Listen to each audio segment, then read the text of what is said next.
Hello बच्चों, आज हम लोग इलेक्ट्रोकेमिस्ट्री का नया टॉपिक शुरू करेंगे, बैटरी। ठीक है बच्चों, और बैटरी से पहले मैंने लास्ट लेक्चर में आप लोग को जो बताया था, आपको याद होगा, मैंने रिएक्टिविटी सीरीज उसका एप्लीकेशन बता दिया था।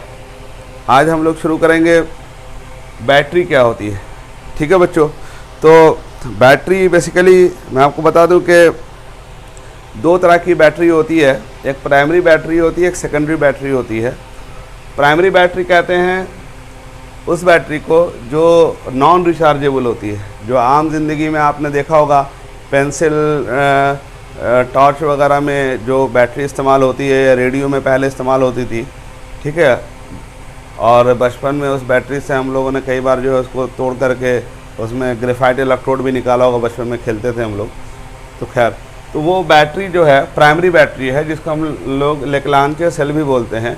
1868 में जो है वो लेक्लांचे नाम के साइंटिस्ट ने डिस्कवर्ड किया था। ठीक है बच्चों, तो आपको दो तरह की बैटरी पढ़नी है, एक प्राइमरी बैटरी, एक सेकेंडरी बैटरी पढ़नी है। तो सबसे पहले प्राइमरी बैटरी क्या होती है ये समझ लें हम लोग। प्राइमरी बैटरी जो होती है वो बैटरी होती है जो नॉन रिचार्जेबल होती है। मतलब एक बार अगर वो इस्तेमाल हो गई तो उसको हम दोबारा दोबारा चार्ज नहीं कर सकते। वो क्या होगा, कूड़े के ढेर में चला जाएगा। ठीक है बच्चों, तो सबसे पहले हम लोग प्राइमरी सेल यानी प्राइमरी बैटरी देखते हैं, जिसमें हमें दो एग्जाम्पल्स पढ़ने हैं। एक ड्राई सेल पढ़ना है, एक मरकरी सेल पढ़ना है। देखो, मैंने इसका एक चार्ट बना दिया है बच्चों, और आपके एग्ज़ाम में बोर्ड में खास करके यहाँ से जब क्वेश्चन आता है तो 2 मार्क्स का क्वेश्चन आता है, बोलेगा लेक्लांचे सेल को डिस्कस कीजिए, या लेड स्टोरेज बैटरी जो सेकेंडरी बैटरी उसको डिस्कस कीजिए, इसका स्ट्रक्चर बनाइए। तो इस तरह से क्वेश्चन आता है। ठीक है, तो आइए हम लोग सबसे पहले प्राइमरी बैटरी के बारे में देखते हैं। ये देखिए, ये मैंने डायग्राम बना दिया है। इसमें मैंने 3 बैटरी का डायग्राम बनाया है, जिसमें हम लोग तीनों बैटरी को बारी बारी से डिस्कस करेंगे। ये प्राइमरी बैटरी है, प्राइमरी जिसको हम लोग ड्राई सेल बोलते हैं। ठीक है, आप देखेंगे इसका डायग्राम मैंने बना दिया बोर्ड पे। इसमें आप अगर इसको अगर ध्यान से देखेंगे तो जो लेक्लांचे सेल है, जो नॉन रिचार्जेबल बैटरी है, तो उसमें 2 कंटेनर, एक तो एक्सटर्नल कंटेनर है, ठीक है, और एक इंटरनल कंटेनर है। अगर आप ध्यान से देखेंगे तो ये जो एक्सटर्नल कंटेनर है वो जिंक का बना हुआ है। किसका बना हुआ बच्चों? जिंक का। ठीक है, और वो जिंक का जो कंटेनर है उसके अंदर एक और कंटेनर रखा हुआ है, और उस कंटेनर के अंदर जिंक ग्रेफाइट का इलेक्ट्रोड डाला हुआ ब्लैक रंग का।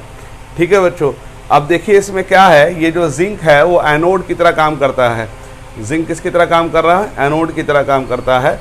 और उस जिंक के कंटेनर में देखिए, ये ग्रीन कलर से दिखाया हुआ है मैंने, पेस्ट ऑफ अमोनियम क्लोराइड और जिंक क्लोराइड का इलेक्ट्रोलाइट यहाँ पर इस्तेमाल किया गया। देखिए मैंने चार्ट भी दे रखा है ड्राई सेल में, है ना, कैथोड और एनोड। देखिए ग्रेफाइट ये और नहीं है, ऑब्लिक है बच्चों। ठीक है, ऑब्लिक का मतलब ये हुआ कि ग्रेफाइट जो है कैथोड की तरह ले रहे हैं, और जिंक को किसकी तरह ले रहे हैं? एनोड की तरह ले रहे हैं, है ना। और इसमें जो कंटेनर है जिंक कंटेनर, उसके अंदर पेस्ट ऑफ अमोनियम क्लोराइड और जिंक क्लोराइड ले रखा है। ठीक है, ये टचिंग एनोड है। टचिंग एनोड का मतलब ये होता है कि ये जो कंटेनर है पूरा का पूरा जिंक का है, और उसके सरफेस पे अंदर में उसका पेस्ट भर रखा है। तो इसका मतलब टचिंग का मतलब ये हुआ कि जिंक जो कंटेनर है उसको ये जो पेस्ट है किसका? अमोनियम क्लोराइड और जिंक क्लोराइड का पेस्ट टच कर रहा। ठीक है बच्चों, ये इलेक्ट्रोलाइट की तरह काम कर रहा। और ये जो अंदर कार्बन का जो ग्रेफाइट रॉड लिया हुआ है वो भी है ना, मैग्नीज ऑक्साइड और कार्बन के साथ टचिंग किया हुआ, टचिंग कैथोड लिखा हुआ देखेंगे आप। ठीक है, तो आपको जो है ये 2 चीज़ें याद रखनी है बैटरी के बारे में। एक तो कैथोड किस चीज़ का बना हुआ और एनोड किस चीज़ का बना हुआ है, और इसमें इलेक्ट्रोलाइट क्या इस्तेमाल हो रहा है। देखो बच्चों, जब भी बैटरी के बारे में आपके एग्ज़ाम में आएगा तो एक तो स्ट्रक्चर आपको 1-2 बार प्रैक्टिस करना पड़ेगा अगर आता है तो। ठीक है, दूसरा आपको ध्यान रखना है कि इलेक्ट्रोड कौन कौन सा है, मतलब कैथोड किस चीज़ का बना हुआ है, एनोड किस चीज़ का बना हुआ है, और तीसरा याद रखना है कि इलेक्ट्रोलाइट उसमें क्या इस्तेमाल कर रहे हैं, और एनोड पे किस तरह से रिएक्शन होता है और कैथोड पे किस तरह से रिएक्शन होता है, और ओवरऑल सेल रिएक्शन क्या होता है। ये 3 चीज़ें याद रखनी होती हैं। ठीक है बच्चों, तो आइए अब हम लोग देखते हैं। ये जिंक का कंटेनर हमने ले लिया है, उस कंटेनर के अंदर क्या भरा हुआ है, पेस्ट ऑफ अमोनियम क्लोराइड और जिंक क्लोराइड भरा हुआ है। और एक और कंटेनर है और उसके अंदर जो है बच्चों ग्रेफाइट इलेक्ट्रोड डाला हुआ कैथोड के फॉर्म में वो इस्तेमाल होता है, और उसमें मैग्नीज ऑक्साइड, देखिए लिखा हुआ मैग्नीज ऑक्साइड प्लस कार्बन का पेस्ट डाला हुआ है, ठीक है। और ये जो है कंटेनर को सील पैक किया हुआ है, एक तो जिंक से, तो ये पूरा अगर आप देखेंगे बैटरी को कभी आपने ओपन किया होगा तो ऊपर से आप देखेंगे तो है ना गत्ते का या कागज़ का जो है पूरा कवर्ड होता है, बेसिकली वो है ना लीक प्रूफ बनाने के लिए किया जाता है। ये जिंक जो है ये कई बार इरोड हो जाता है। इरोड हो जाने का मतलब अगर बैटरी आप इस्तेमाल नहीं भी कर रहे हो तो ये जो अमोनियम क्लोराइड है इसको, इस जिंक के कंटेनर को क्या कर सकता है, इरोड कर सकता है। और वो जो है अगर बहुत पुरानी बैटरी रखी हुई होगी दुकान में तो उसका जो है पेस्ट बाहर निकल के इस छेद से जिंक कंटेनर का जो सरफेस है उसको इरोड करके बाहर निकल सकता है, यानी बैटरी लीक भी कर सकती है, ठीक है बच्चों। तो ये इसका पूरा जो है डायग्राम है। जब फिर से देख लीजिए डायग्राम में क्या है, जिंक का कंटेनर है, उसमें पेस्ट किसका डाला हुआ है, अमोनियम क्लोराइड और जिंक क्लोराइड का पेस्ट डाला हुआ है। और ये जो जिंक है कंटेनर का पूरा कंटेनर एनोड की तरह काम कर रहा है, और अंदर जो ग्रेफाइट प्लेट है वो कैथोड की तरह काम कर रहा है, और उसके अंदर मैग्नीज ऑक्साइड और कार्बन का मिक्सचर जो है वो डाल करके उसका पेस्ट बना के अंदर डाले हुए हैं, ठीक है जी। ऊपर मेटल कैप लगा हुआ है। अब यहाँ पर होता क्या है कि जिंक क्योंकि एनोड है तो डेफिनेटली एनोड किस तरह से क्या करेगा, ऑक्सीडेशन करेगा, यानी जिंक जो है Zn2+ में बदलेगा और 2 इलेक्ट्रॉन रिलीज़ करेगा। अब जब आप देखते होंगे कि जब आप बैटरी को इस्तेमाल करते हैं तो उसमें आपने देखा होगा जैसे टॉर्च में जब हम बैटरी डालते हैं तो एक तरफ प्लस लिखा होता है, एक तरफ माइनस लिखा होता है। तो होता क्या है कि जो बैटरी हम इंसर्ट करते हैं अंदर तो जिंक कंटेनर से इलेक्ट्रॉन जनरेट होता है, ठीक है बच्चों।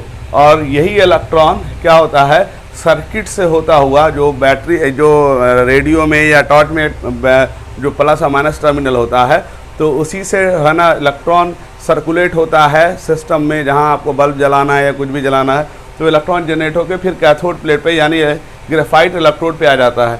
अब यहाँ क्या होता है तो हमने देखा कि इसमें MnO2 प्लस अमोनियम आयंस होते हैं, क्योंकि सोल्यूशन में अमोनियम आयंस भी मौजूद है बच्चों। तो क्या होगा कि कैथोड पे MnO2 प्लस अमोनियम आयन, ये जो इलेक्ट्रॉन यहाँ रिलीज हो रहा है उसको एक्सेप्ट करके मैग्नीज ऑक्सी हाइड्रोक्साइड बना देगा प्लस NH3 बन जाएगा, ठीक है जी। ये आपका कैथोड का रिएक्शन है, ठीक है। लेकिन ये अमोनिया जो है गैस के फॉर्म में रिलीज नहीं होता क्योंकि वहाँ पर क्लोराइड आयन भी मौजूद है, तो इसलिए क्या होता है फाइनली वो अमोनियम क्लोराइड में कन्वर्ट हो जाता है। तो देखिए ओवरऑल रिएक्शन क्या हो रहा है, Zn plus 2MnO2 plus 2NH4 give Zn2 plus 2MnOH यानी मैग्नीज ऑक्सी हाइड्रोक्साइड, ठीक है, और प्लस अमोनिया बना। ये अमोनिया गैस के फॉर्म में रिलीज नहीं होगा, ये फाइनली अमोनियम क्लोराइड के फॉर्म में कन्वर्ट हो जाएगा। अब यहाँ पर 2-3 बातें हैं मैं आपको बता दे रहा हूँ, ये याद रखिएगा कि इसमें जो है बैटरी का जो वोल्टेज होता है वो फ्लक्चुएट कर सकता है। अगर बैटरी पुरानी हो जाएगी तो वैसे इसका लिमिट जो है 1.2 वोल्ट से लेकर के 1.5 वोल्ट तक है, यानी कि इस बीच में इसका वोल्टेज फ्लक्चुएट करेगा। 1.2 वोल्ट से लेकर 1.5 वोल्ट का लिमिट होता है। और अगर बैटरी पुरानी होती जाएगी तो इसका जो है वोल्टेज डाउन होता चला जाएगा, यानी 1.2 से 1.5 लिमिट है तो 1.5 मैक्सिमम इसका पोटेंशियल डिफरेंस होगा कैथोड और एनोड का। और जैसे जैसे टाइम गुजरता जाएगा तो उसका पोटेंशियल डिफरेंस क्या होगा बच्चों, घटता चला जाएगा। दूसरी बात यह है कि इसकी बैटरी जो होती है, ये जो बैटरी होती है वो लाइफ लॉन्ग नहीं होती, क्योंकि इसमें क्या होता है कि अमोनियम क्लोराइड रिलीज़ होता है। ये जो अमोनियम क्लोराइड है वो एसिडिक नेचर का होता है और वो कंटेनर को क्या कर सकता है, इरोड कर सकता है। तो अगर आपसे पूछेगा कि भाई लेक्लांचे सेल का डिसएडवांटेज क्या है तो आप क्या बोलेंगे कि अमोनियम क्लोराइड इज एसिडिक। ये बात आप नोट कर लीजिएगा कि ड्यू टू यहाँ लिख दे रहा हूँ मैं, due to acidic ammonium chloride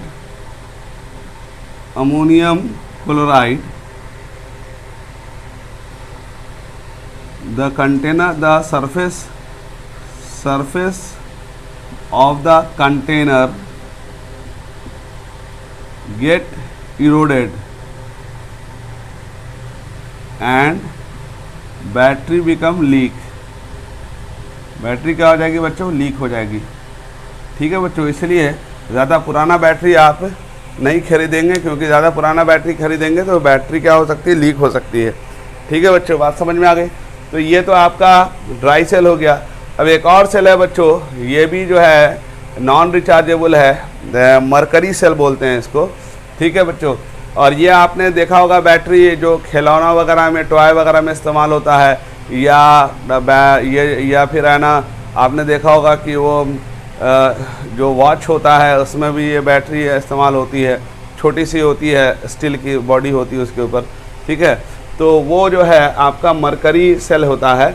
और इसमें देखिए जो कैथोड होता है Hg2 ऑक्साइड होता है, और एनोड जो होता है वो जिंक होता है।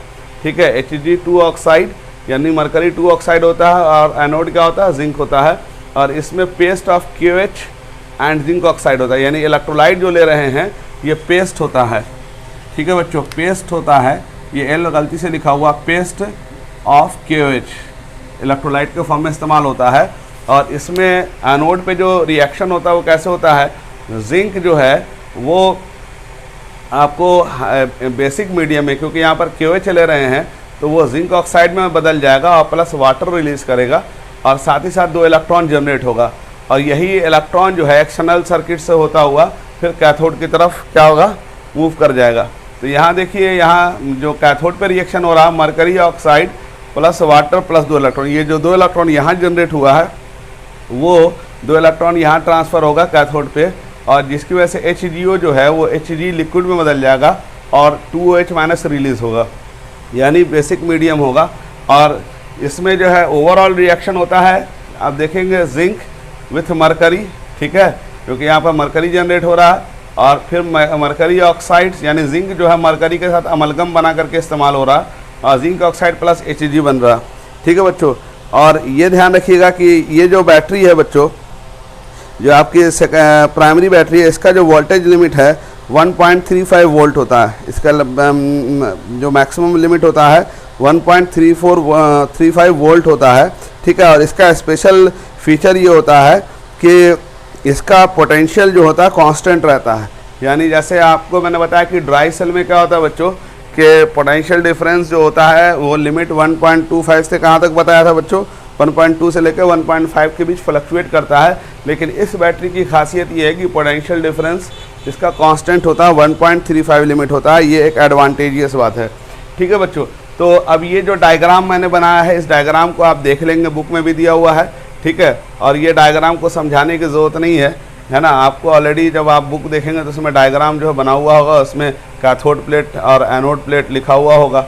ठीक है, अब इसमें मेरे बच्चों ध्यान रखना है कि कैथोड जो है वो किस चीज़ का बना हुआ है, एनोड किस चीज़ का बना हुआ है, और कैथोड पे रिएक्शन क्या हो रहा है, एनोड पे क्या रिएक्शन हो रहा है, ये याद रखना है, और ओवरऑल सेल रिएक्शन क्या हो रहा है ये ध्यान रखना है। ठीक है बच्चों, अब आइए जो तीसरा जो केस है वो लेड स्टोरेज बैटरी है बच्चों। ये सेकेंडरी बैटरी है। ये कौन सी बैटरी है, सेकेंडरी बैटरी, जो रिचार्जेबल बैटरी होती है। जैसे आपने देखा होगा इन्वर्टर में जो बैटरी लगी हुई होती है वो बैटरी क्या होती है, चार्ज भी होती है, डिस्चार्ज भी होती है, वो रिचार्जेबल बैटरी होती है। और इसका डायग्राम मैंने बना दिया है, आप देखेंगे ये जो कंटेनर है, अगर आपने बैटरी को ओपन करके देखेंगे कभी भी तो इसमें इस तरह का प्लेट लगा हुआ होता है। ठीक है बच्चों, और ये जो प्लेट होता है ये क्या होता है बच्चों कि इसको देख लो, यहाँ पर जो कैथोड प्लेट होता है लेड होता है। ठीक है, और लेड पैक होता है। लेड बेसिकली लेड लेते हैं और लेड के साथ लेड पाउडर पैक करके इसको सील कर देते हैं। दूसरा क्या होता है, PbO2 होता है, और इस PbO2 के साथ ध्यान रखिएगा बच्चों कि पहले में लेड पैक होता है with lead pack with lead होता है, पाउडर होता है, और दूसरा होता है PbO2 विथ लेड पाउडर होता है। तो ये आपका कैथोड और एनोड हो गया। और इसमें इलेक्ट्रोलाइटिक सोल्यूशन जो लेते हैं बच्चों 38% H2SO4 सोल्यूशन लेते हैं। 38% H2SO4 सोल्यूशन का मतलब कि जो सोल्यूशन होगा उसमें 38% सल्फ्यूरिक एसिड होगा, बाकी क्या होगा उसमें सॉल्वेंट होगा, यानी वाटर लेते हैं।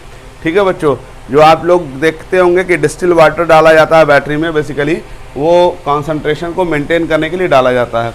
अब यहाँ पर देखिए एनोड पे क्या हो रहा है, ये जो लेड है वो क्या हो रहा है कि Pb प्लस सल्फेट आयन, क्योंकि सल्फ्यूरिक एसिड यहाँ सोल्यूशन में मौजूद है, तो ये सल्फेट आयन के साथ कंबाइन कर रहा और खुद किस में बदल जा रहा है, PbSO4 में। अब डेफिनेटली जब Pb PbSO4 में बदलेगा तो इसको 2 इलेक्ट्रॉन लूज़ करना पड़ेगा, क्योंकि ये -2 है तो इसको +2 में जाना पड़ेगा ना, तो +2 में जाने के लिए वो क्या करेगा, 2 इलेक्ट्रॉन रिलीज़ कर देगा, इसलिए यहाँ पर 2 इलेक्ट्रॉन जनरेट हुआ है। अब ये जो कैथोड पे रिएक्शन हो रहा है वो कैसे हो रहा है, तो कैथोड पे PbO2 सॉलिड है और वहाँ पर जो है सल्फेट आयन सोल्यूशन में ऑलरेडी है, क्योंकि हम लोग सल्फ्यूरिक एसिड का सोल्यूशन ले रखा है। तो यहाँ पर SO4 2- रिएक्शन करके क्या होगा कि यहाँ पर PbSO4 यहाँ भी जनरेट होगा और ये 2 इलेक्ट्रॉन गेन करेगा, ये क्या करेगा, 2 इलेक्ट्रॉन गेन करेगा और यहाँ पर जो है ये साथ में वाटर जनरेट करेगा। तो ओवरऑल सेल रिएक्शन क्या होगा, Pb solid plus PbO2 solid plus H2SO4 ये PbSO4 प्लस 2H2O। ठीक है बच्चों, तो ये आपका लेड स्टोरेज बैटरी है। ठीक है बच्चों, अब इसको जो है ना 1-2 बार प्रैक्टिस करना पड़ेगा बच्चों, ये विदाउट प्रैक्टिस नहीं होगा, इसमें आप दिमाग नहीं लगा सकते। आपको ये याद रखना पड़ेगा कि इसमें कैथोड किस चीज़ का लेते हैं, एनोड किस चीज़ का लेते हैं। ठीक है, इसके अलावा इलेक्ट्रोलाइटिक सोल्यूशन क्या लिया जाता है, एनोड पे कैसे रिएक्शन होता है, कैथोड पे कैसे रिएक्शन होता है और ओवरऑल सेल रिएक्शन। बच्चों ये प्रैक्टिस करने की चीज़ है, विदाउट प्रैक्टिस आपको याद नहीं होगा और एग्ज़ाम के लिए स्पेशली इसको प्रैक्टिस करना है। ठीक है बच्चों, अब आइए, ये लेड स्टोरेज बैटरी भी आप लोग को समझ में आ गई होगी।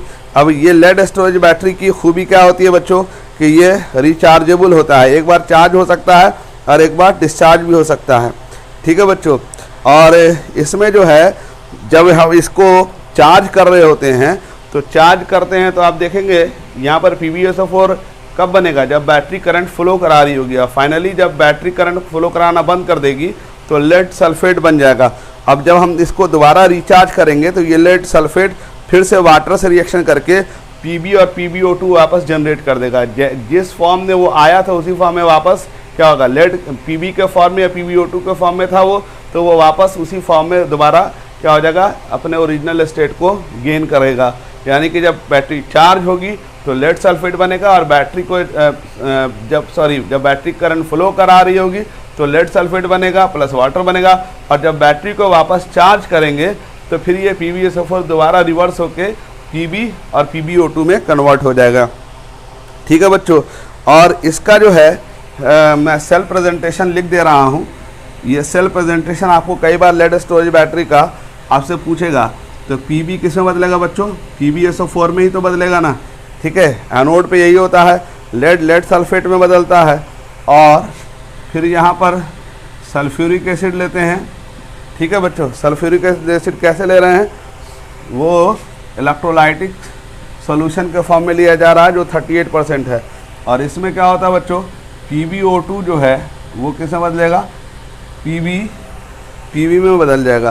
तो ये सेल प्रेजेंटेशन है किसका बच्चों, लेड स्टोरेज बैटरी का। ठीक है बच्चों, तो चलिए अब ये आपको लेड स्टोरेज बैटरी को एक बार फिर से डिस्कस कर लेते हैं। यहाँ पर एक कंटेनर लिया हुआ है, बैटरी को आपने ओपन करके देखा होगा या कभी भी ओपन करके स्ट्रक्चर देखेंगे तो इसमें प्लेट्स लगे हुए होते हैं, एक एनोड प्लेट होता है और एक कैथोड प्लेट होता है। तो ये याद रखिएगा कि इसमें जो एनोड प्लेट होता है वो cathode plate lead packed with क्या होगा, लेड होगा और लेड पाउडर होगा। दूसरा जो होगा एनोड प्लेट होगा PbO2 विथ लेड पाउडर होगा और इसमें इलेक्ट्रोलाइटिक सोल्यूशन क्या लेंगे, 38% सल्फ्यूरिक एसिड सोल्यूशन लेंगे बच्चों। ठीक है, और एनोड पे रिएक्शन क्या होगा, तो लेड क्या होगा, सल्फ्यूरिक एसिड से रिएक्शन करेगा, आई मीन सल्फेट से रिएक्शन करेगा और PbSO4 बना देगा 2 इलेक्ट्रॉन। इसमें इंटरेस्टिंग बात क्या है कि एनोड पे और कैथोड पे करीब करीब सेम रिएक्शन हो रहा है। ध्यान से देखो, इसमें भी लेड सल्फेट बन रहा है, इसमें भी लेड सल्फेट बन रहा है, लेकिन यहाँ पर जब Pb सल्फेट से रिएक्शन कर रहा है तो इलेक्ट्रॉन जनरेट कर रहा है और वही इलेक्ट्रॉन कैथोड पे आकर के क्या हो रहा है, PbO2। ठीक है, कैथोड पे PbO2 मौजूद है तो वो सल्फेट के साथ रिएक्शन करके PbSO4 बना देगा प्लस वाटर बना देगा और ओवरऑल सेल रिएक्शन क्या हो रहा है, Pb plus PbO2 plus 2H2SO4 gives 2 PbSO4 plus 2H2O। और ये ध्यान रखिएगा कि ये रिएक्शन अगर दोबारा रिवर्स करेंगे तो ओरिजिनल Pb और PbO2 गेन हो जाएगा। ठीक है बच्चों, बात समझ में आ गई। और दूसरी बात, यहाँ सेल प्रेजेंटेशन आपको किसका याद रखना है, लेड स्टोरेज बैटरी का सेल प्रेजेंटेशन याद रखना है। ठीक है बच्चों, और यहाँ पर एक चीज़ और बता दूं कि यहाँ जो सल्फ्यूरिक एसिड लेते हैं उसकी डेंसिटी 1.30 ग्राम पर एम एल होती है। डेंसिटी याद रखिएगा 1.30 ग्राम पर एम एल होती है। कई बार डेंसिटी भी पूछ लेता है सल्फ्यूरिक एसिड सोल्यूशन का, ठीक है। तो ये 1.30 ग्राम पर एम एल होता है, ये ध्यान रखिएगा, ठीक है बच्चों। अब जो है यहाँ पर जब बैटरी डिस्चार्ज हो जाती है तो इसकी डेंसिटी 1.2 तक पहुँच जाती है। सल्फ्यूरिक एसिड सॉल्यूशन की डेंसिटी होती है 1.2 ग्राम पर एम एल तक डिक्रीज कर जाती है। तो आपसे अगर पूछेगा कि भाई जब बैटरी फुल चार्ज है तो उस हालत में बैटरी का डेंसिटी कितना होगा इलेक्ट्रोलाइटिक सॉल्यूशन का, कितना होगा बच्चों 1.30। और जब बैटरी डिस्चार्ज हो जाएगी तो उसका डेंसिटी कितना हो जाएगा 1.2 ग्राम, ठीक है बच्चों। अब जो है ये जो है आपका प्राइमरी सेल में आपको जो मेनली एग्जाम में पूछा जाता है बच्चों, एक तो ड्राई सेल पूछा जाता है मेनली और दूसरा लेड स्टोरेज बैटरी पूछी जाती है, ठीक है बच्चों। अब हम लोग देखेंगे अगला जो बैटरी है वो आपका जो आपको पढ़ना है वो आपका फ्यूल सेल है, जिसको हाइड्रोजन ऑक्सीजन फ्यूल सेल भी बोलते हैं। तो चलिए हम लोग हाइड्रोजन ऑक्सीजन फ्यूल सेल देखते हैं। अब देखो बच्चों, ये फ्यूल सेल है, ये सबसे इफ़िशियंट सेल माना जाता है बच्चों। इसमें आप देखेंगे ये कंटेनर है जिसमें 2 चैम्बर है। एक चैम्बर जो है आप देखेंगे वैकेंट नज़र आ रहा है, दूसरा चैम्बर राइट साइड में वैकेंट नज़र आ रहा है। बेसिकली ये जो चैम्बर है, इस चैम्बर में एक्सटर्नल सोर्स से हाइड्रोजन गैस सप्लाई कर रहे होते हैं और दूसरे चैम्बर में हम लोग ऑक्सीजन गैस सप्लाई कर रहे होते हैं। बेसिकली यहाँ पर होता ये है कि हाइड्रोजन का बर्निंग हो रहा होता है ऑक्सीजन से, और जिसकी वजह से प्रोडक्ट में जो बनता है वाटर बनता है। लेकिन साथ में यहाँ पर क्योंकि ऑक्सीडेशन और रिडक्शन प्रोसेस हो रहा होता है, इसलिए यहाँ इलेक्ट्रॉन जनरेट होता है। यहाँ जो आप देख रहे हैं ब्लैक स्पॉट जो देख रहे हैं, ये जो डॉट डॉट देख रहे हैं, ये एरिया पोरस कार्बन इलेक्ट्रोड है, यानी दोनों तरफ कार्बन का इलेक्ट्रोड ले रखा है। और ये इलेक्ट्रोड में ना प्लैटिनम या सिल्वर या cobalt oxide as a catalyst इस्तेमाल किया जाता है। और ये अंदर जो है ना सॉल्यूशन लिया हुआ है वो अल्कली सॉल्यूशन है, KOH या NOH सॉल्यूशन लेते हैं, ठीक है। तो इसमें क्या होता है कि जब हम इस सेल को स्टार्ट करना चाहते हैं तो दोनों तरफ से एक पाइप से हम लोग क्या करते हैं, हाइड्रोजन गैस सप्लाई कर रहे होते हैं और दूसरे पाइप से ऑक्सीजन गैस सप्लाई कर रहे होते हैं। बेसिकली ये जो बैटरी है वो कितना इफ़िशियंट होगी वो डिपेंड करता है कि हम लोग किस तरह से हाइड्रोजन ऑक्सीजन जो है वो सप्लाई कर रहे हैं। अगर कंटिन्यूस प्रेशर पे, कांस्टेंट प्रेशर पे हम ऑक्सीजन हाइड्रोजन सप्लाई करेंगे और इस प्रोपोर्शन में सप्लाई करेंगे कि जितना भी हाइड्रोजन है वो ऑक्सीजन से बर्न हो जाए, तो ये बेस्ट इफ़िशियंसी शो करेगा। इसकी इफ़िशियंसी अप टू 70% तक होती है, ठीक है। और ये जो है बेसिकली 100% इफ़िशियंट भी हो सकता है, लेकिन ये बहुत जो है 100% इफ़िशियंट बनाने के लिए बहुत ज़्यादा एक्यूरेसी चाहिए, इसलिए ऐसा हो नहीं पाता, क्योंकि एग्जैक्ट जितना हाइड्रोजन आप सप्लाई कर रहे हो उसी प्रोपोर्शन में ऑक्सीजन का जो है प्रेशर मेंटेन करेंगे, तभी ये बेस्ट इफ़िशियंसी है ना देगा।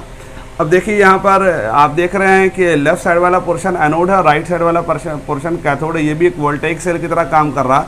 डेफिनेटली एनोड पे क्या होगा बच्चों, ऑक्सीडेशन होगा, कैथोड पे क्या होगा, रिडक्शन होगा। तो देखिए यहाँ पर क्या हो रहा है कि एनोड पे जो हम इस तरफ से हाइड्रोजन गैस सप्लाई कर रहे हैं, वो इस हाइड्रोजन गैस जो है वो इस पोरस इलेक्ट्रोड से पास करेगा धीरे धीरे, और ये जो है इस KOH सोल्यूशन के साथ कंबाइन करेगा, यानी OH माइनस के साथ, और ये वाटर में कन्वर्ट हो जाएगा और वाटर में कन्वर्ट होकर 2 इलेक्ट्रॉन जनरेट करेगा, ठीक है।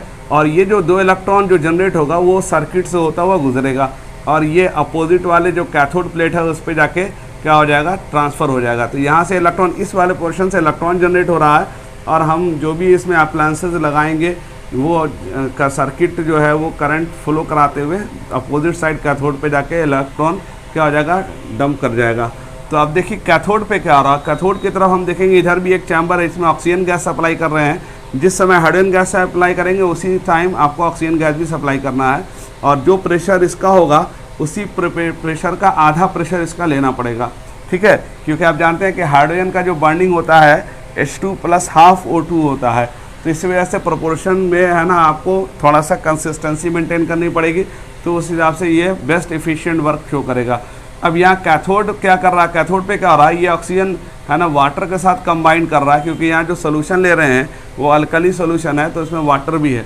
तो ये ऑक्सीजन वाटर के साथ कंबाइन करके यहाँ से जो इलेक्ट्रॉन जनरेट हो रहा है वो यहाँ आ रहा है, और अगेन देखो 4OH माइनस में कन्वर्ट हो रहा है। यानी ये सॉल्यूशन का जो कॉन्सेंट्रेशन है वो ऑलमोस्ट कांस्टेंट रहेगा, क्योंकि देखो यहाँ OH खर्च हो भी रहा है और यहाँ OH जनरेट हो रहा है। तो फाइनली जो होगा वो OH जो है वाटर में कन्वर्ट होगा, जो एक्स्ट्रा OH होगा वो इस सॉल्यूशन के अंदर कंटेनर में मेंटेन रहेगा।